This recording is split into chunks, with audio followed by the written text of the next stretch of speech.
Yo, what's up, everybody? Happy Sunday, y'all. I think this is the last Sunday we're going to talk of the 2024 year. So happy Sunday. You know what it is, man. I really would like to do the what's up, everybody? But I guess I just did it. Y'all know what it is. This is the Sunday Set Trip, and you're on the set. This is Trip. Welcome to the One Successful Failure podcast, man. Set tripping on a Sunday, going live, just to check in, tap in, to get with you all and see what happened the Sunday after the Sunday after the Sunday. So I guess it's the second Sunday. It's been a while since we tapped in, and let's just jump right into it. I hope, in the words of them old Christians, I pray to God I don't look like what I've been through, man. The past couple of days, I don't even know what day it is. I do know that it's a Sunday. And I think if I'm counting and if I'm on like sick days and shit, PTO or whatever, if I had a career, we would be counting my sick days. Because I think I'm on like day 9. Oh, my God, man. There's something brewing in the air in Texas. My mom, my mom lives and dies by Good Morning America. That's her wake-up clock. That's her, you can't talk to her before that. Don't call her during it. She know everything that's going on in Idaho, Indiana, Shit Hill, Montana. My mama know everything that's going on because she's a person that stays on top of the news. And so she's been telling me, man, y'all got some shit going on down there. Looks like Texas got some kind of new COVID, some kind of new flu. And I told you I don't talk politics. We not going to talk anti-vaxxers. We not going to talk anti-fluers. We ain't gonna talk none of that shit. Me and my mama don't even, she's not an anti-vaxxer, she's not a nothing, but she was like, yo, they whipping that shit up. Make sure when you go out, you cool, you protected, everything. So, mama ain't no conspiracy theorist. She just nigga, and so she believes what the news tells her. She's older, and I'm one of them, man, you just be making that up. Ain't no new COVID, ain't no new nothing. We out here, we running stop signs, we ain't wearing no masks, we raw dogging, smoking blunts, we out here. Well, yeah, I'm out here. I was out of this mug. I went out of town, and we'll get into where I went to, but I went out of town, had an amazing time, and started getting tired out of town. And that was maybe 9-10 days ago. And something said, just cut the trip short and just come home. Well, matter of fact, not something. Michael C. had something planned that just couldn't wait for me to get home. So he's like, yo, I need you home. 9 a.m., you have to be there. And I was like, okay, cool. I was tired anyway. So I cut my trip short. I'm coming home. I get home. I do what Michael C. needs me to do. And it's like within 20 minutes, I don't know what hit. I don't know what the hell I ran into. All I know is, like, I'm on the phone with my homegirl, I'm in the car, and it was like the clock was fucking ticking. My eyes were heavy, I was sweating, I was freezing, and I'm whipping and weaving through traffic like a Mexican with no insurance. Like, I am just trying to get home because I feel like something's crashing, and something is crashing now. And that was probably about 9 days ago, 10 days ago. Man, I came down with the worst Fluvid-19. I don't know what they are whipping up out here, yo, but I can tell you, people, protect yourself. The shit is real. I'm not one of those people that get sick. Like, besides cancer that almost took me out, and, besides a few other deadly things that I've dealt with in life, I'm not one of those walk around sick, cold, type flu niggas. Me and my older brother, we grew up with a big mother, and she would just used to watch us, and she would notice that if our appetite changed, if we wasn't playing as hard, if we wasn't eating as hard, if she saw any kind of little redness, sniffle, sneeze, whatever, she would throw a little castor oil in our life and flush out our system and send us right back outside after a day of staying in the house of castor oil. Whether you were sick or not, like, you learn to take care of yourself. I'm not a jacket wearer all the time. Like, I layer my clothes. It doesn't really get cold here in Houston, so getting a common cold or something like that's not really my deal. I keep my body right, when I feel stuff going on, I juice, I take some time. I don't eat beef or pork. I'm not one of them motherfuckers that just got a gut and a belly. Shout out to y'all flatties like me. I'm not talking about my titties. I'm talking about flat as in the stomach and all that. People who take care of themselves and keep their gut health up to regulating standards.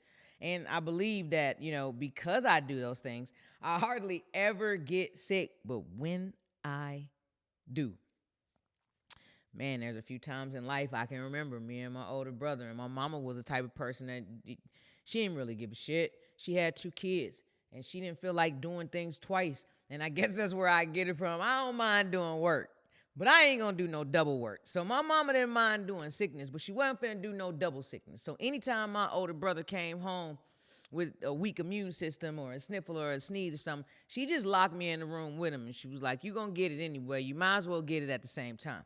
And so I think my body built up a tolerance. I think my system learned, as long as I stay active, I don't drink any juice. I don't drink any soda. Every now and then I gotta have some coffee, but I don't put sugar in it or anything like that. I'm basically a plain Jane. I don't drink liquor. So a lot of water is in my system anyway. You might catch me every now and then, with like a Red Bull or some type of, Celsius or something sugar-free that I'm drinking to keep my little energy up because I'm going. But mostly my system is pretty good. It's regulated. Trust me, I'm regular. TMI. But I'm saying that to say when I do get sick, man, it's one of those things that normally takes you out. So today, I'm just happy to be here with you all. You probably gonna see me sweating like a big girl on her 3rd Richard Simmons workout tape. And that's because my body temperature just keeps going crazy. And I got these lights in front of me doing this for you, but I wasn't going to miss the set tripping on Sunday, man. We talked about it last Sunday and last Sunday. We talked about being accountability partners and being here for one another. And part about being accountable is it's like integrity. We got to do the shit even when we feel like we don't want to do it. And I can tell you today, I didn't feel like being here, but there was no way I was going to miss it. So there we go. I told you, I'm getting hyped. And no, you can't get the shit through the phone, through the camera, through YouTube. Stick with me, people. I'm in the home stretch. It's the non-contagious phase because I wouldn't have even been able to get up. I know y'all know we talked about a few weeks ago, we moved. The set moved, I moved. I kind of moved on up like George and Wheezy. And with that, I kind of got stairs in my new place. And it was off the chain. But I can tell you that is the worst thing to do when you get sick. There was a lot of times I was stuck upstairs and couldn't get down. And there was a lot of times I got downstairs and I was too fucking weak to get back up. I know at one point I was trying to get back up the stairs and I said, hey, I'll just rest right here on the stairs. And I woke up like 3 hours later with carpet stuck to my face and shit. I'm talking about on the stairs. I woke up like 3 hours later with carpet and all that stuck to my face, and I didn't know where I was going, where I was, what I was doing on the stairs. I don't remember stairs in my place because I had just moved.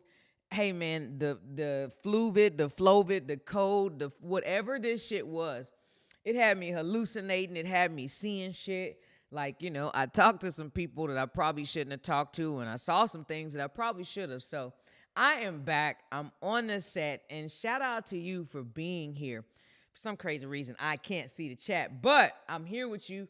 Leave them in the chat. Shout out to my replayers, people that's going to catch this non-live. I appreciate you motherfuckers coming back and taking the time and say, let me go see what this crazy-ass girl is talking about, what she missed. What is SABCS?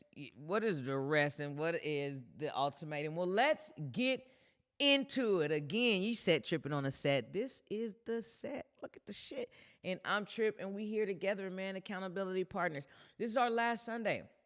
Our last Sunday before we go into 2025. And I just want to finish this Sunday out, finish this year out strong, play a little catch up. If you looked at the title of the live, SABCS, it's like LGBTQ. All these fucking letters that I went to the San Antonio Breast Cancer Symposium.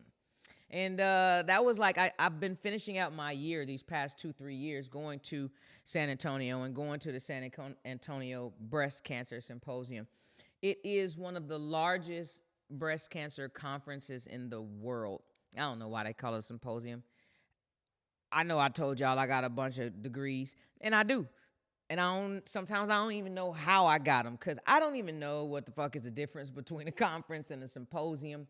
But I was there. I went. And it was one of those things that I love finishing out the year this way. And if you look at the title, it was talking about SABCS, San Antonio Breast Cancer Symposium, and the importance of live events.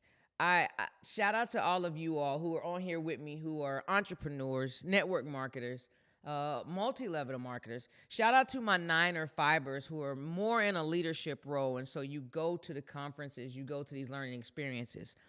Shout out to all my advocates. Shout out to all my researchers. And I'm naming these people because we are normally the individuals that you catch at live events. There are some of you who go to live events like Earn Your Leisure and things like that, but you don't really know, what you're going for. A lot of us know what we're going for. We're going for the latest in the technology of whatever our specific field is. We're going for the latest in research and cancer. We're going for the latest in drugs. Y'all know if it's drugs, I'm showing up. I count me in. I am an educated drug dealer, and I like to go and learn the latest about what it is that I'm just fucking around. I'm talking about. I like to learn the latest about what it is that my people, cancer people, black people, women, triple negative, all those things, ladies with fibroids. I like to learn what the newest technology is, what the latest research is, how can I help my people.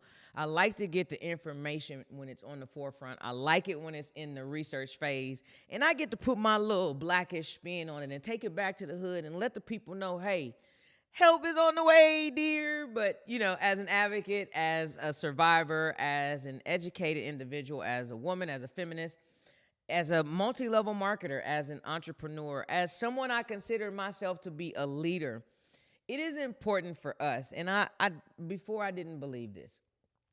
It's important for us to go to these live events. Like, I used to think back in the day, like, if I'm at work every day, and if I have to be around you niggas every day, and if I'm seeing the manuals, if I'm learning the product in the stores or whatever when I was in retail, why should I even waste my weekends going to these live events?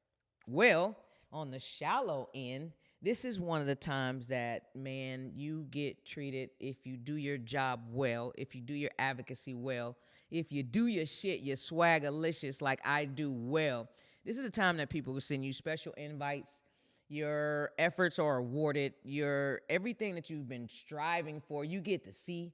And I said on the shallow end, man, you get invited to some of the best open bars, to some of this is where you learn what fork, when you get to see, put it into practice, you eat from the inside out, and your dinner forks and knives. This is where you get to put it all into play. And it is socially acceptable to be drinking on the job, to eat and talk with food in your mouth. It's socially acceptable to unloosen your tie and wind down amongst your coworkers and peers. You get loose and you get to have a good time, and at the same time, you're celebrated for your efforts. When I was young, I didn't understand it. I was like, man, God, dog, another training session. But hell yeah. On the non-shallow part, it's another training session. And what I love about the San Antonio Breast Cancer Symposium is at the end of the year, it's when the books are closed, when we're about to close our minds, when we're about to wrap up with the family for the holidays, you get a last-minute burst of energy. You get a last-minute burst of information. You get a last-minute burst of seeing your homies, your fellow advocates, your fellow coworkers, your fellow people in the struggle. And it's one of those things that you needed to finish out the year, close out that fourth quarter, but still have momentum to start the first quarter. What I love about the San Antonio Breast Cancer Symposium and other live events is for somebody like me who's grinding all year, who's networking all year, who's going to these smaller local things, who's putting in the work and not seeing the rewards, who's doing studying on their own or going to different Zoom meetings and learning. This is the time where when you come and put it all to play, or when you come and see other people who've been seeing you online, it's kind of a boost of your moral horn tooting abilities. Like, what I mean by that is San Antonio Breast Cancer Symposium and the breast cancer world always reminds me of who the fuck I am. Like all live events, they remind you sometimes, just that little burst of energy of charge, like, yo, nigga, you tripping. You was invited here. You're being celebrated here. You're given awards and accolades. You're invited to open bars. You're getting to do experiences. and things that normal advocates, normal people who don't care further than the clock in, the clock out are getting to experience. And I think that one thing else about it reminding you who the fuck you are, it also reminds you that you're that 1% in your niche. You're that 1% in your family. You're that 1% in your circle that wants more, that desires more, that goes and gets that recharge that you need to lead your circle, to lead your advocacy group. And you're that 1% that most likely is going to shine above everybody else. You know, I don't really get into the rap beef and all that, but when Kendrick Lamar came out with the Not Like Us, it was like, that's what it is. When you go to things like the SABCS and, you know, the YSCs and the Earn Your Leisures and the things you have to pay for out of your own pocket to attend, it makes you walk in with a different air about yourself. It's like, yeah, sometimes you got to pop out and show niggas. I've been working all year. I've been learning all year, and some of the best people in the breast cancer world, in the cancer world, in the research world, they pop out and show out to these conferences, and this is the way to end the fourth quarter. So it always gets me really, really hyped. It always gets me to the point where, like, man, I finished a year. There's this cancer journey is a long journey, but at least I get to go out with some information, and I also have some things to pump me up, to let me know there's still so much work to do, and it gives me a guide of going into the new year. So if you all, I don't know, if you're in the comments, drop me a comment and let me know, are you a live event attender? If you're a live event attender, drop me a little medal, you know, like a little that hangs around your neck. Go through your emojis. I don't give a shit. You got an Android. It's in there. Drop a medal. Because, like, you deserve that award. You're the real MVP in your niche. You're the real MVP. Like I said, in your circle, you're the one who wants it a little bit more than the others. I'm not saying you're better than anybody because we go to these conferences. Well, y'all ain't. I am. I'm better than everybody that don't go, in my mind, because I'm the one that wants it a little bit more. But, like, it's something that you should be proud of. It's something that shows that you're dedicated. And when you get there, that feeling that other people feel the same way, other people are passionate, other people, it puts that extra charge in your back, that extra boost in your battery. Like, that solar charge is what we all need. And if you're not a live event attender, drop it in the chat. I want to know why. Like, are you shy? What keeps you from going? And I used to go, and when I was with my other, and I think I really used to go just to be seen. Most of the time, if you caught me at a symposium or at a conference or something like that, y'all probably didn't know it, but I was probably drunk as shit. You would always catch me with some kind of little cup or little, and I held it very well. And I was really more there for the social media aspect, to be in part of the who's who. I was there for some of the entertainment. I was there to see who else was there. And all those things are great. If those are your reasonings, I still say go. There will be something that you can still find. There will be someone that you can still connect with. There'll be someone new that you can get drunk with. And it might just be an escape that you need, but still within the environment of your niche. You're still getting that charge, but you can use it as a working break, that I like to say in the fitness industry. It's like, you know, when you're running a mile and then you stop and do a brisk power walk. It's like, that's still a working break. You're still burning those calories.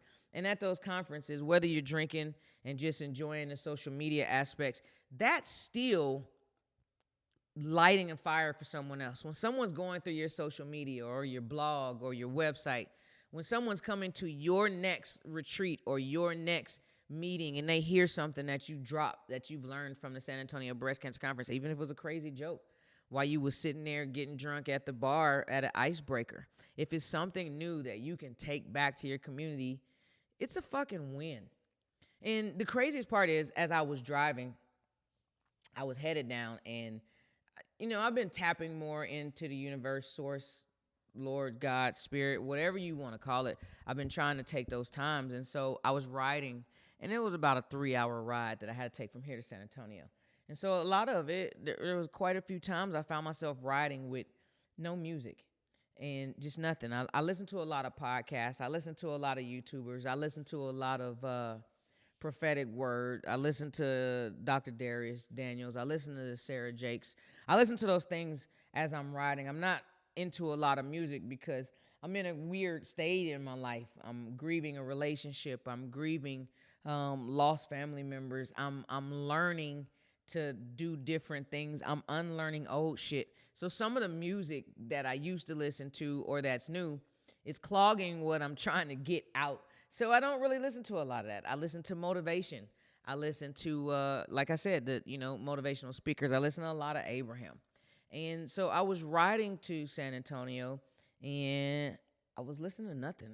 I was listening to Source and nature and quietness. I was listening to the 15 fucking people in my brain that was all trying to talk at once. And there was one person that just kept saying, yo, when we get to the next place, man, we're not gonna, I don't know, 2025 is gonna be so much different. We were riding the high from moving, and we were riding the high from getting out of the old place and going into the new year. I think I told you I spent this past holiday with family and friends that was different from the past 2 years. So I was kind of riding the high from that.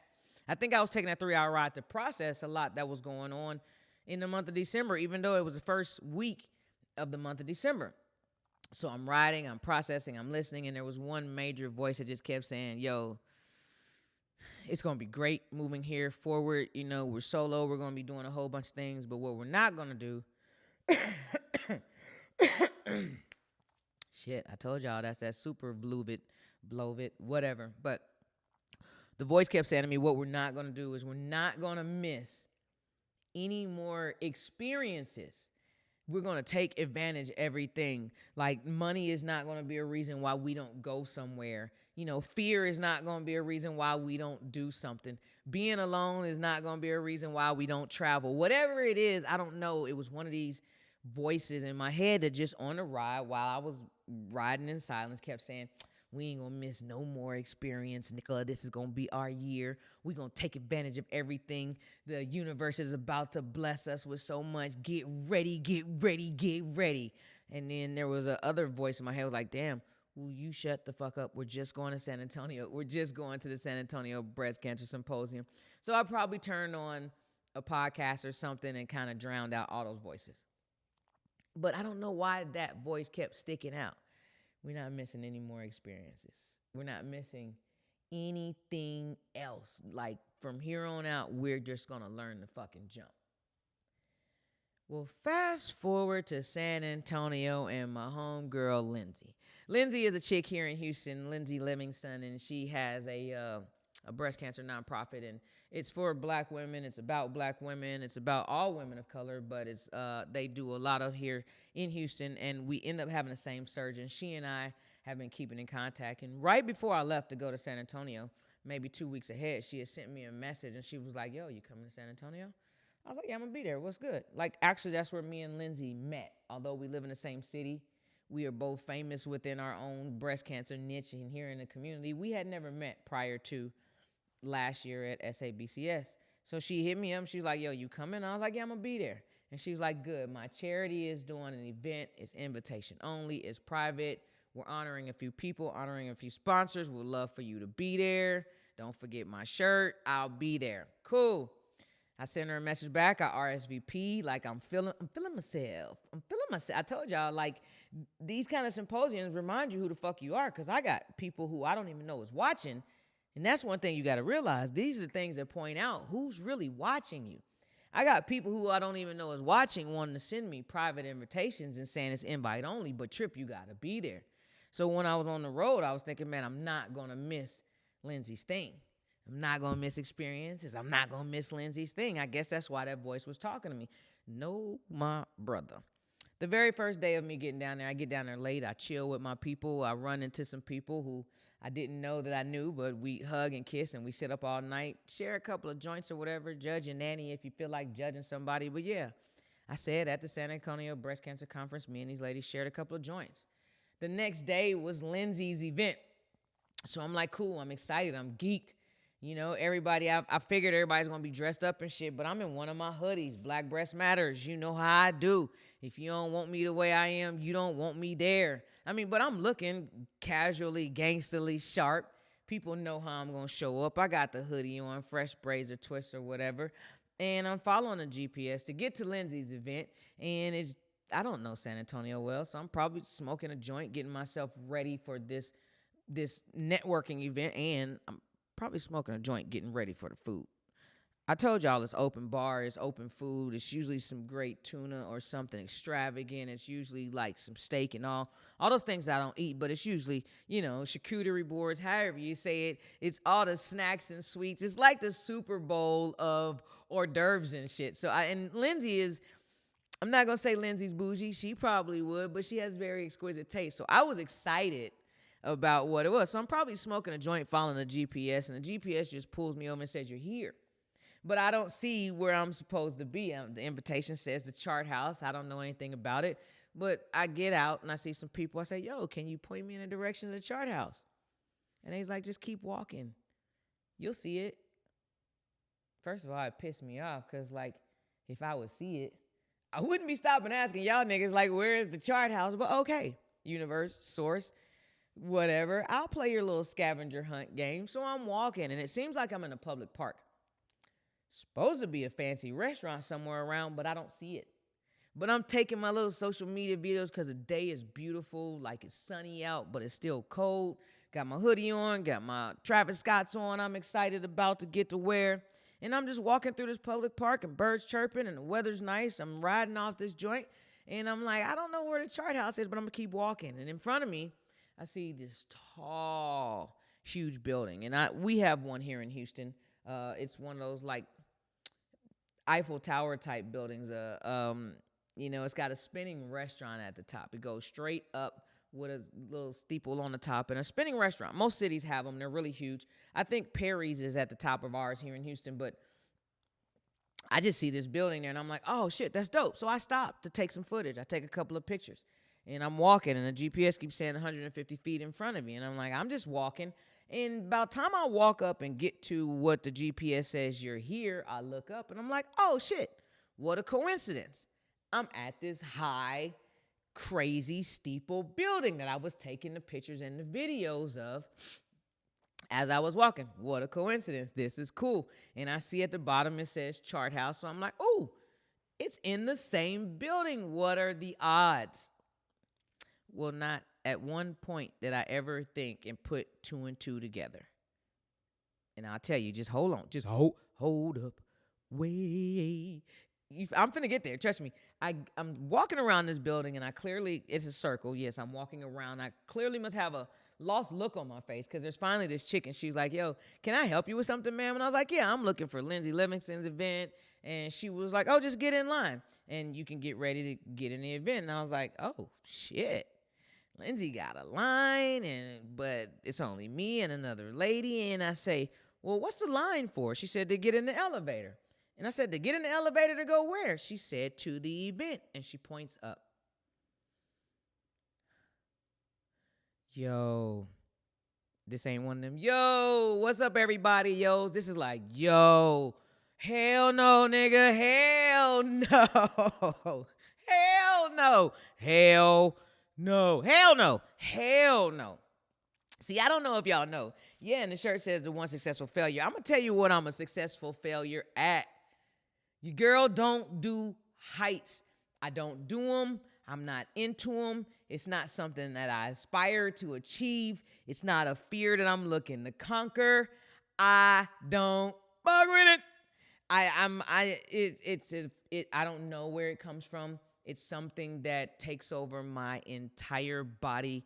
And some days are better than the other. Like when I ran the New York City Marathon, somehow I went to the top of the Empire State Building and I rode in the elevator. But in those elevators, they're showing you, I don't know if people who've never been in, they're showing you movies in the elevator. So you don't see that you're riding above the city 15,000 feet above. You don't see that you're going above the clouds. All you see is movies. And it shoots up so fast that you don't feel it. And so I don't know, somehow, and maybe the experience of the Empire State Building, the New York City Marathon, maybe all of that had me feeling like I could conquer whatever. But I did that, and it didn't really bother me. But ask me to walk close to the rail in the Galleria on the second story where they got the glass little wall, and my whole little booty cheeks tighten up and everything, and I get to sweating and panting, and it's only on the second level. My body does what it wants to do. But I can tell you, I was fine until I got in that line. And when the chick said, you going in the elevator to get in that, it was, oh, whoa. And like a punk, like whatever you want to call me, like a nigga who couldn't control their emotions, yo, I just froze in the lobby and just broke down crying. Like, boo-hoo crying. I'm standing in the middle of this lobby and I'm just like, the tears are just flowing and I am shaking and I am trembling and I don't know why. And I know that I can't go in this elevator, but I know that I had promised Lindsay, but nothing gonna stop me. I'm coming to this event. And then it popped up in my mind, the ride, that voice saying, we're not missing any more experiences for fear.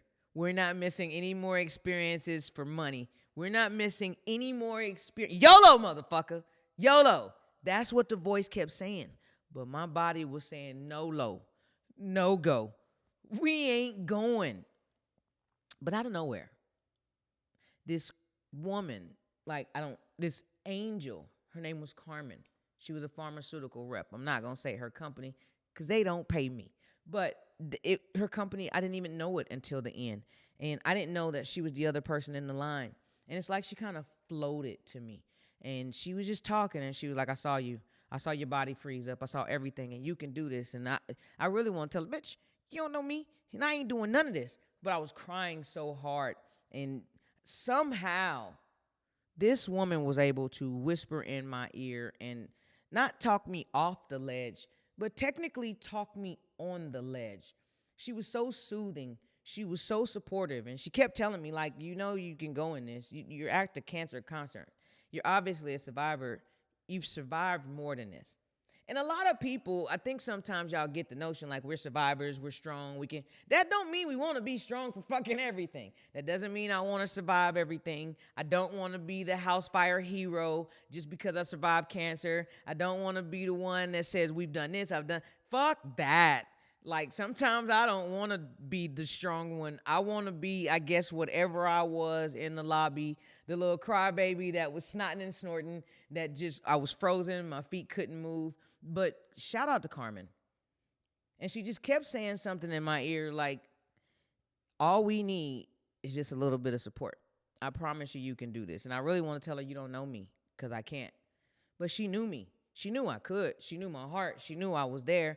And that lady guided me in that elevator and allowed me to cry and squeeze her hand and rub snot. And she rubbed my back and she talked to me and she got me upstairs and got me to that event.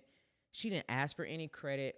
Matter of fact, when we got up there and they got me some water, the same as she had floated to me, she floated away.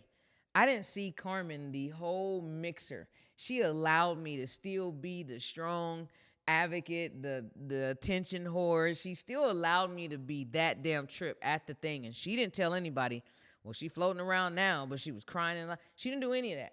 She didn't hold any of my insecurities against me. And it's weird how a stranger can come out of nowhere and just support you. And that's what she kept saying every now and then. Even strong people, we need that little bit of support. With that being said, that is one of the reasons why I think we all should go to these live events, because you might meet that one stranger that changes your entire life. You might have that car ride with yourself that you don't know why you're having that says, yo, we're not going to miss any more experiences due to fear. I could have stood in that lobby and I could have said, Carmen, please get the fuck away from me. I'm not going in this thing. But I trusted her for some reason. Someone I've never met before. Someone I didn't see anymore after that. The rest of the conference, as fast as she was there, she was gone. I stopped by her booth the next day just to hug her, just to say hello. I asked one of the other reps there, I said, hey, is there a woman named Carmen here? And they was like, yeah, no, we don't think so. But there's so many people that work here. We can't keep up with it. And it's just like, I think I've met an angel before at another time.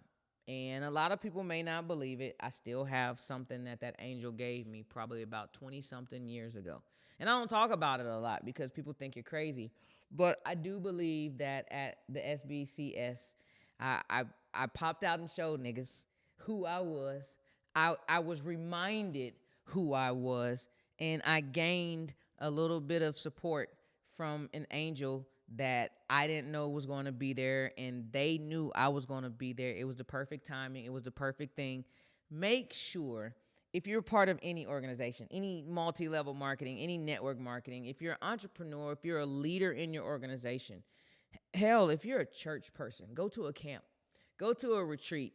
I'm imploring people now to, since we're getting our stuff together for the beginning of the year, look at your niche, look at your market, look at your area of expertise, and find some live event to attend in 2025. Hell, last year I started my year off with an Abraham Hicks event.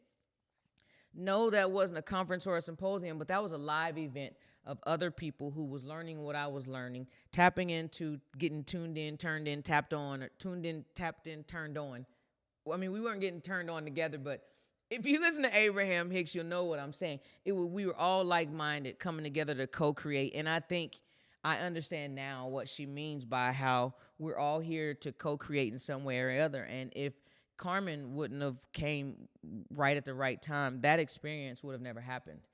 That experience was supposed to be for me. I thought that I said I was never going to miss any, but I think the experience was just as much for Carmen as it was for me. I don't know what she was creating on her way to San Antonio, but I do know what I was creating. And I now know that there was a missing piece. As much as we think that we're here doing things on our own and we self-made and all that shit, look for the opportunities to co-create or co-create even when you're not looking for them. And do that at live events. I implore you. We say we're going to be accountability people. Drop it in the chat. Shout out to some fucking replayers. If you're watching this after the fact, I want to know. Put a medal in there if you attend the live events. And I also want to know. Drop in the comments. Drop in the chat. What live event have you ever attended? Are you a fan of live events? Or what live event do you want to attend in 2025? I know I will be finishing my year again, God willing, inshallah, in December at the San Antonio Breast Cancer Symposium. I know I will be trying to attend, YSC and a few other things. I know I'm going to be trying to get myself to a ayahuasca retreat this year. I mean, it doesn't matter what it is. It doesn't have to be the formal thing. As long as you're learning and you're tapping in with someone else, you're exchanging energies with people that you may not have ever met before, and you're exchanging a like-mindedness, learning for whatever the opportunity is, get there. Make sure you get there. So that was my experience with the San Antonio Breast Cancer Symposium. Shout out to all the people that were there, the researchers, the doctors. Shout out to my own surgeon, Dr. Terry, that was there. I got to support her. I got to see her. It was an amazing experience. And yeah, but on top of that, I came back, man, with that fucking Suge Avery. That's when I came back. I left that conference, and I think some of us forget that we were just a few years ago in a universal pandemic. And I think as breast cancer people or as survivors or as researchers or as doctors, I think we probably didn't think we're so far ahead on things we don't think in the present. And maybe we weren't paying attention to the numbers of the flu and COVID or whatever it is that was having an outbreak. And I think some of us might have been a little bit irresponsible. There might have been some people who had planned all year to get to this symposium, and they knew that they were sick, but they came anyway. And man, I caught that shit. And I don't know what it was. I've shed probably 7 pounds in the past 9 or 10 days. But the phenomenal thing about it is, if you look in the title, I talked about SABCS, but I also talked about rest. We always go into the fourth quarter and the holidays and the hustle and the bustle and the this and the that, and we're like, man, push forward, fourth quarter, this is what we got to do, finish strong, and then we go straight into the first quarter. And I think a lot of us, me included, definitely, I've been going through a transition for the past 2-3 years, and I think I've been trying to rush it. I've been forcing a new body. I've been forcing a new way of living. I've been trying to heal in a hurry, and I've been trying to heal a whole bunch of hurt in a little bit of time. I've been trying to do a lot of physical shit. If you follow me, if you keep up with the pod, if you keep up with me personally, I had some death in the family this summer that hit me hard. I don't think I took the time to really grieve it and process it. That death caused a lot of problems within the people who are still alive in my family. You know, black people, we and I don't know, I can only say black people because I'm black. And I really have only been amongst black families in my families. I grew up with white kids, but I didn't really know what was going on with their families. But black people, we sometimes death brings out the ugliness within our family. So a lot of ugliness came out, and with a lot of ugliness came a lot of negative energy, came a lot of stuff I was holding, arguments, anger, resentment, things that I thought I had kind of let go of. I realized I was still holding them, and I just started getting tired. My birthday was coming up after the summer. I turned 46. I had a lot of expectations for myself. I had a lot of goals that I didn't hit. And so I was beating myself up for that. And I just never took the time to stop. I was going for 3 years. I've been going, well, 2.5. I don't know, however long since the fucking breakup, whatever. I haven't taken the time to stop. Even though I was traveling at the beginning, even though I would go take these vacations, I would get up every day at the vacation and say, okay, I got to go to the gym. We got to go do this. I would take advantage of every single hour of the day like I was going to miss something. And I think it caught up to me. I think right after my birthday, I think I thought I was getting depressed, and some of it might have been, but I think I was starting to get tired. I think I was pushing so hard. I think I've been, like I said, doing the best to heal in a hurry, which I thought was the thing because everything else I done in a hurry. Finish high school in a hurry, finish college in a hurry, travel, make money, do this in a hurry. You know, all the things. Some of us push. As an athlete, that's all you know. Push. And I think I was getting tired. I think mentally, physically, I was worn out. I was drained. I was cloudy. I was clogged. And I think on top of that and the irresponsibility of some of us in San Antonio, I think that's why I got sick. And I think the Lord and the universe and source and even myself, I think it knows me. I'm hard-headed. I'm stubborn. I get embarrassed very easily. I get ashamed very easily of things that don't even have anything to do with me. Like, I'll be ashamed of shit that didn't even happen with me. Like, you know, well, whatever. You pick it, and sometimes I carry that shame, even though it's nothing of mine to carry. But I sometimes when I get sick, I don't want people to know I'm sick, or I'll be ashamed that people think I'm weak, or I think people won't want to do business with me if I say, hey, not today. It's not the people pleaser in me that doesn't know how to say no, but sometimes it was the person who was scared to miss an opportunity, who didn't know how to say no. So I don't really know how to rest sometimes. And I think that's why when I do get sick, my body has to physically, mentally, everything shut down. And I know that me getting sick was a combination of the stuff that's floating around. Listen, I know there's some little Indonesian kid in the bottom of the Texas Medical Center whipping this shit up. And I think he dropped a test tube and it probably spilled on his J's, and he wore them J's on Metro to the club or some shit and spread that shit everywhere that he was whipping up. I'm telling you, whatever I caught is not natural. It was something out of a lab because I thought it was going to take me out. But I'm also learning that there's no coincidences. I'm also learning that everything that happens to me is happening for me. And I think that this flu, COVID 39, whatever the fuck this was, I think it came at the absolute right time. My body needed to sit down. I still need to sit down. I still need to get some rest. And if it was up to me, I would have been moving and shaking and running still. And I think that's the thing with a lot of us.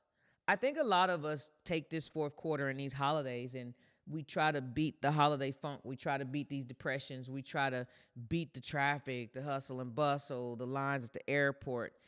And I don't think we ever stop at somewhere in between the fourth quarter and the first quarter to actually rest and like reset. I don't think I ever thought about it until this time that I got sick right now. I don't think I ever thought that it was even necessary. You supposed to go hard.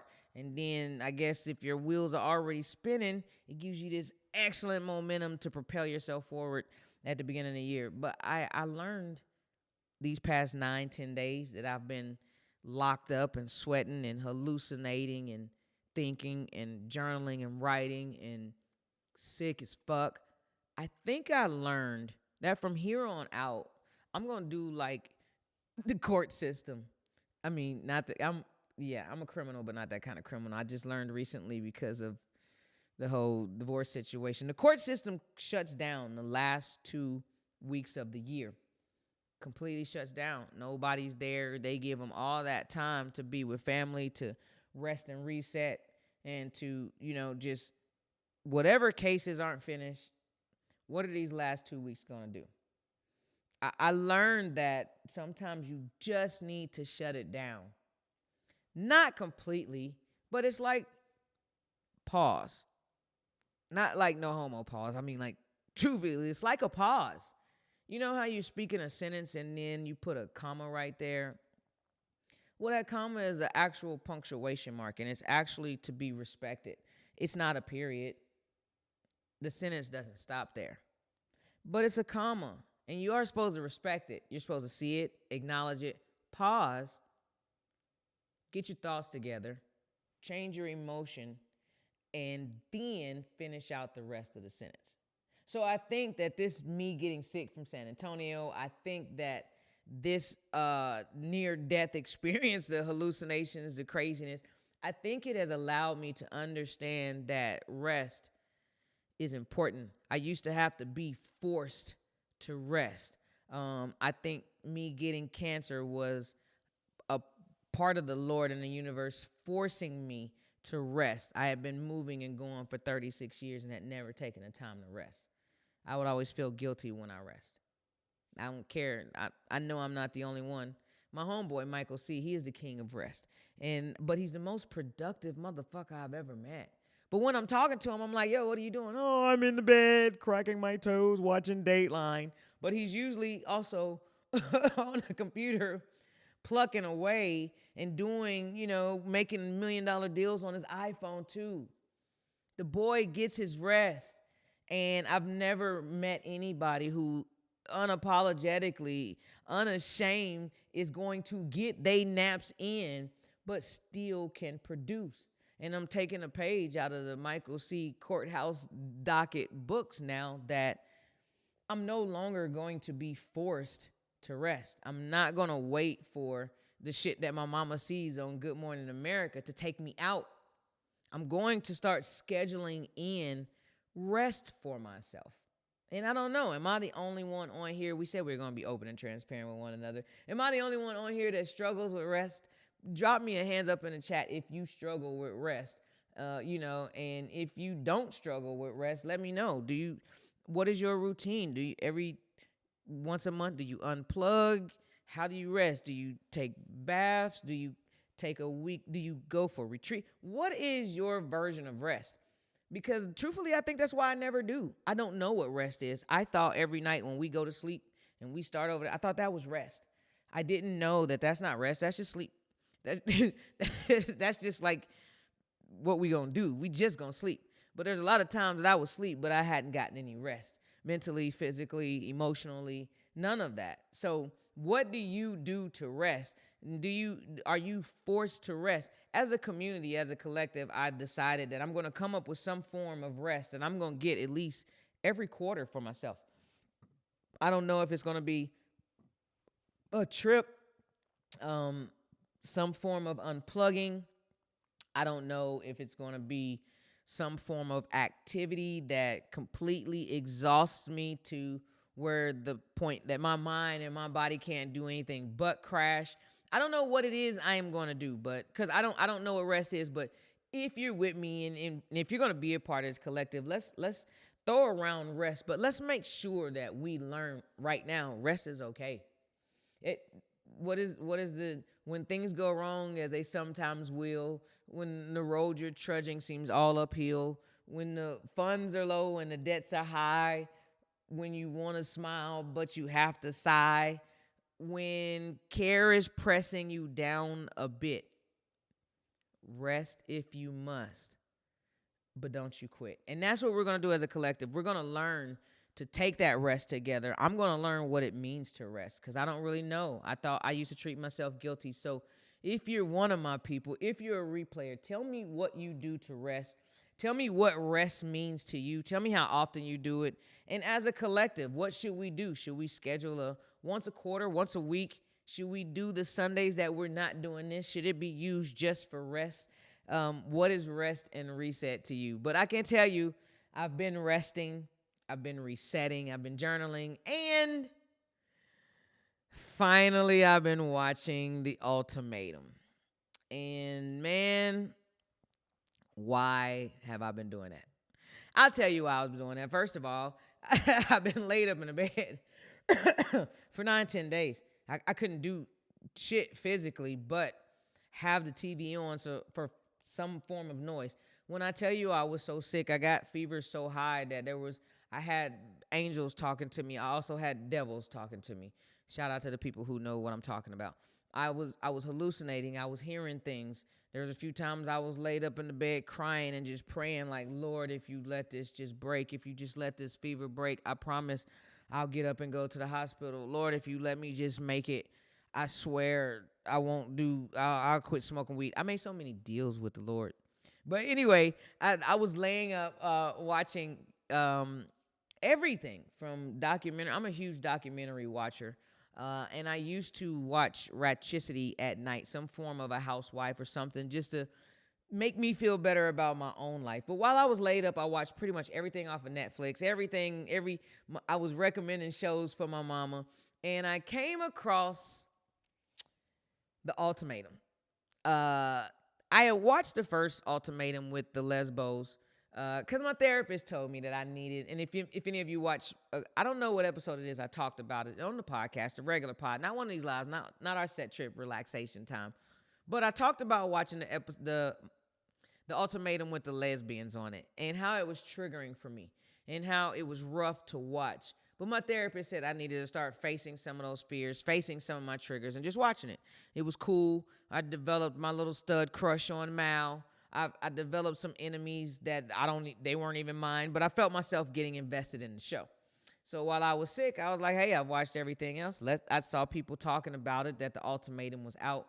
And I watched the heterosexual version of The Ultimatum. I guess the regular Ultimatum. And if you don't know what The Ultimatum is, it's exactly what the word is. Somebody has given somebody an ultimatum, like either marry me or get the fuck up out of my life. And I think one of the reasons why a lot of people don't know it's triggering for me is because I know you know about my situation, about me marrying but what I think a lot of you don't know, and my mama knows, and shout out to my replayers, I was actually given an ultimatum. But my wife was such a fucking gaslighter and such a narcissist. She was really doing like a reverse ultimatum now that I think about it. I think she was doing it because I had such cold feet that she never expected me to accept it. She expected me to run from it and continue to like make an excuse. And I think she thought she would have been off the hook. Well, my dumb ass didn't know that that's what it was. I accepted the ultimatum. And if you don't know how it ended up, check out episode 4 or 5 or whatever it is of season 1 of the podcast. You'll know I married a cheater. And a lot of it was because I was given an ultimatum. And so that's why this show is triggering to me. But I also wanted to watch it because I watched it with the lesbian version. I wanted to see what it was like with the heterosexual version. And boy, y'all talk about the gays bringing the drama. Hey, y'all straights, or whatever some of y'all are, man, y'all straights be having the drama. I was pleasantly pleased laying up watching The Ultimatum and watching, what was it, JR and Lindsay, Zaina and Anaya, Mariah. It's weird that I got a lot of these people memorized, but those are names that are kind of close to, people in my life. My little hot girl niece, Mariah. I don't know a Zaina, but she was kind of fine, so it made me, I can remember her name.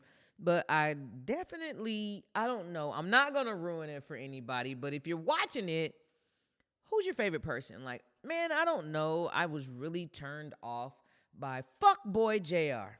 And yeah, I can call him Fuckboy because it was something about him that it's just, I don't know. There's some people who, when they're working out and overdoing it, it's like they're overcompensating for something else. And forgive me for binge watching, but I watched every episode of it, even the finale, and I put it together. Yeah, I see now why he is the fuck boy that he is, or appeared in my mind. Some of the women I were kind of like, what in the hell? Uh, Mariah and Araya, I think, well, I don't know. Their names were confusing, but both of them had low self-esteem and low confidence. They were beautiful women, and they both bothered me that they accepted the one. They both, well, whatever. Watch the Ultimatum, but if you're watching it, does it as a relationship, as a single person or a couple, would you ever go on a show like that? Have you ever been issued an ultimatum? And if you have, what'd you get out of it? Did you accept it? Did it work for you? Did it backfire? I was issued it. I accepted it. It fucking backfired. I have been saying my whole relationship, I'm not an ultimatum ass nigga, but that's when she used to just put me in a situation, say either do this or. And that was usually like, wash dishes or type shit. I had never really been putting in like a huge ultimatum, and I obviously failed that. But I want to know, have you ever issued an ultimatum in your relationship? Was it the best or worst thing you've ever done? Would you ever do it again? I don't know. I think ultimatums are kind of like, if you have to do that in your relationship, that should tell you right there something's wrong. I don't know if I would ever issue an ultimatum. I would probably issue one to myself.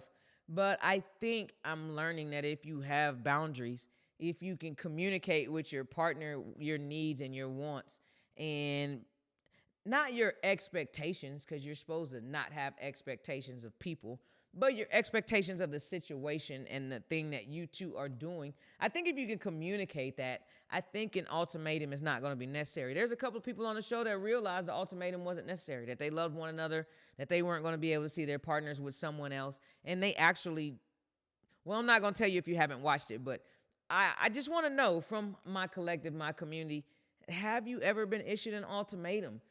Did it work? Were you on the receiving or the giving end? And would you ever do it again? I can tell y'all this. I'll never be put in a situation where I'm giving an ultimatum again. I think it's rude and disrespectful.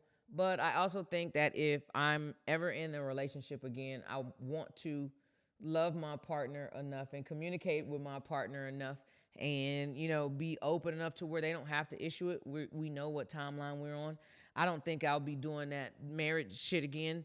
I'm not saying never say never, but I don't think that's anything that I desire again. I don't know if those pressures and those things are for me. Not saying that I won't be in a monogamous relationship for the rest of my life. Not saying that I will. I haven't been in a relationship since that one dissolved. I haven't even been in a situationship. And in 2025, I'm looking into going into something new. Whether it's a new friendship, situationship, it could even be a relationship. I'm open to things, but what I'm not open to is ultimatums. And I think that people who have to issue them, there's something I think that's lacking within them. And it's either communication, it's self-esteem, it's self-love, whatever it is. I don't think you should have to put someone, back them up against the corner, because keep in mind, people, when you're issuing an ultimatum, there are a few things that can happen. And I don't think I can issue that type of ultimatum. I couldn't be on that show. I can't see, maybe I am the jealous type. I'm not really the possessive type, but I don't want to see my woman or my other or the person that I love or the person I'm doing some extremely nasty shit with somebody else. I'm just not into that. I'm a nasty nigga. I go toes, assholes, and elbows. Sorry, Mom, if you're listening to this. And I want to know that I'm free to do that with my partner and that they're not doing that with anybody else. Say something for me. Let me be special. And, by being that, I will let you know how special you are to me, how special our relationship is. And if anybody ever issues me an ultimatum again, this is my ultimatum. You do that shit ever again, you will see that that's not the thing for a nigga like me. Don't back me up. And nobody puts baby in a box. I'm not doing the ultimatum box, check the box, none of that shit. Do you love me? Do you want to be my friend? That's all you got to do. Pass me a note. Ask me, do I want to be with you or not? We'll do it that way. Old school, fool. No ultimatums needed. Hey, man, I know this is crazy. We've been everywhere from the San Antonio Breast Cancer Conference to being forced to rest, but that's what these Sundays are. And now I'm giving you an ultimatum. The ultimatum is, like this page. The One Successful Failure podcast. Listen, like, subscribe, tell a friend, bring them here on Sundays. Let them get to know me personally. Let them join our collective. Let's get accountable to one another. This is the last time we're going to see each other until 2025. And so the ultimatum is, if you like what you seeing, bring your ass back. If you don't like what you seeing, leave me a message in the goddamn comments. Tell me what's working for you. Tell me what's not working for you. Shout out to my motherfucking replayers. This is the One Successful Failure podcast. Set tripping on a Sunday. Drop me them goddamn comments. Meet me there. I'm going to be there. I promise y'all. Happy 2025. Happy New Year. We're out of this thing. Be safe. And I'll see y'all, the first Sunday of January 2025. Peace.